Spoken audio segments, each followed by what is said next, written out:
the show. I'm so happy you're here. Thank you. I had a sex dream about my coworker the other night. That was really fun. I woke up and I was like, brain, what lazy writing. What lazy writing. We've got all the men I could imagine, all men alive and dead that could come into my subconscious and romance me in the night. And I chose the guy who sits next to me and eats yogurt. Good stuff. Good stuff. Thanks a lot. I went to bed the next night and I was like, all right, let's try and spruce it up. Maybe we put a young George Clooney in there. Maybe we put, the guy I had a crush on in second grade, but he's an adult now. Like, let's spruce it up. And so my brain said, okay, here you go, Devon. This is Moose Dick. It's a live moose with a human dick and it's running at you. Okay, bring Tony back. I'm sorry what I said. I'll never do it again. Eat all the yogurt you want. Jesus Christ. It's tough out here being single. Any other single ladies out here? Make some noise. Have we all noticed that the men in Los Angeles are really weird? It's been really fun out here dating all these really weird young men. But I love them though. I don't know what it is about the guys that I've been dating lately, but they won't call me their girlfriend, but they will list me as their emergency contact. That's awesome. Thanks. Under relationship, just put not applicable. But call this bitch, she'll pick me up. Hey! Are we going to spend the night? I just heard somebody go, no. I was like, yeah, I'm used to that bitch. Yeah, I know. I just had to think about my life for a second. I'm glad everybody was there supporting me along the way. For that one tiny minute of reflection that I needed to have. And thank you for holding me accountable.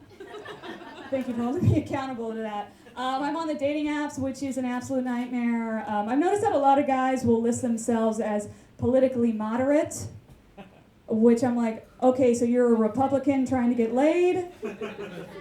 I don't think you're really a moderate. Also, why would you even list your political affiliation anyway? Nobody's like, oh, I'm so horny for this Democrat. Like, what? I don't care. And then also, if you are a Republican, just say it. Just say it. I'm moderate. You're a Republican, dude. No Democrats say that they're moderate. Not a single one, unless they're like 50 and they voted for Hillary because they're like, I really liked her in the 90s. But I'm moderate. She's careful. No, just say you're a Republican. We're naked, for God's sake. Just be honest about yourself. I don't draw the line anymore. I got to a fender bender the other day, which was it's a really fun way to meet guys. We were texting, and exchanging. Michael just got a great idea.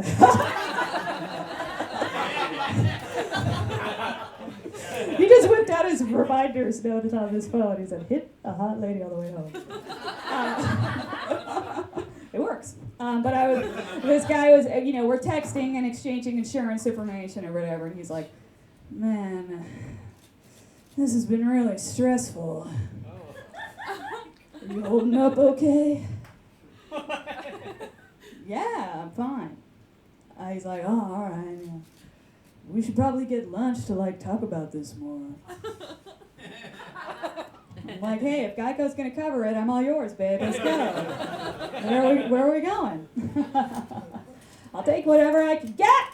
Okay, in this business, I'll take whatever I can get because I was led to believe as a young woman that everybody is in love with me. That's how I was raised. I don't know about you guys, but that's how I was raised. I had this conversation once with my dad that completely changed me as a person. Everybody's got one. And I was coming home from school, I was in early high school, and I was crying because nobody has a crush on me. Everybody has a crush on everybody else, but nobody has a crush on me, and the people that I have a crush on never have a crush on me back. And life was really hard, you know, for a young lady. And my dad was like, oh, come on, Devon, like, I'm sure, do you ever tell people you have a crush on that you have a crush on them? And I was like, no, that's crazy. I would never do that. And he's like, well, I'm sure plenty of people like you, they just don't tell you. They just don't tell you. Huh? Is that how it goes? They just don't tell you. I see you quiet little mice in the corner.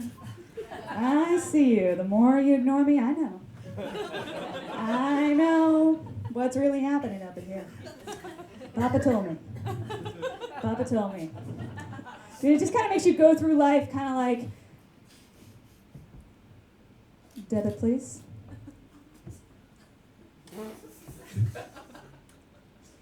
You want me to put my number where? Okay, Tyler. Yeah. Yeah, I could have done the self-checkout, but I saw you checking me out earlier. Yeah, all right, thank you. No bag, thanks. It's awesome. It's good stuff. It's really worked for me. I did an entire set about how I'm single, so don't listen to a single thing I said.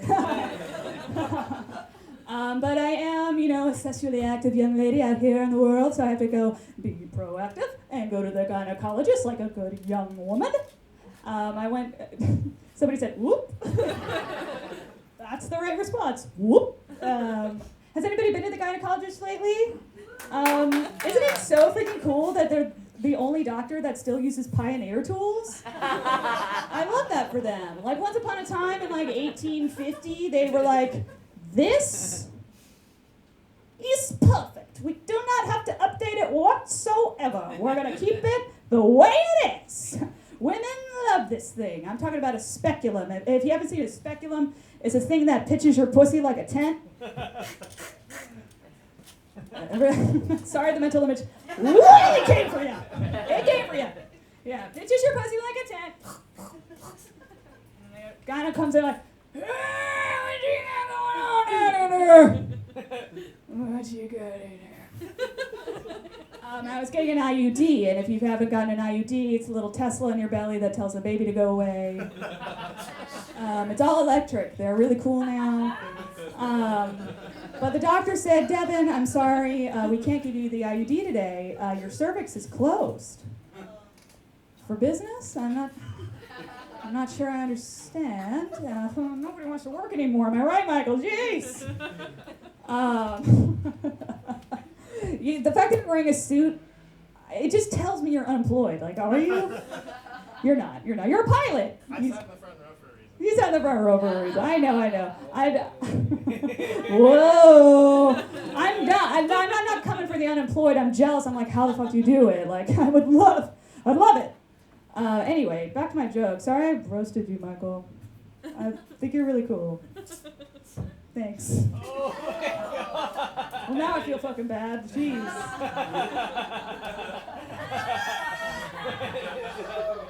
Dude, I hate myself right now. I hate myself.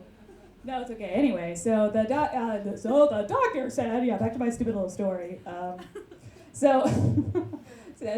She said my cervix was closed. And I was like, okay. She's like, yeah, we can't fit it in there. It's just too tight. And I was like, doctor, could you say that one more time into the microphone, please? Say it one more time for the audience at home. All right, you guys, I've been Devon Kane. And I'm the host again. Wow, what do we think about that last comic, right? Jeez.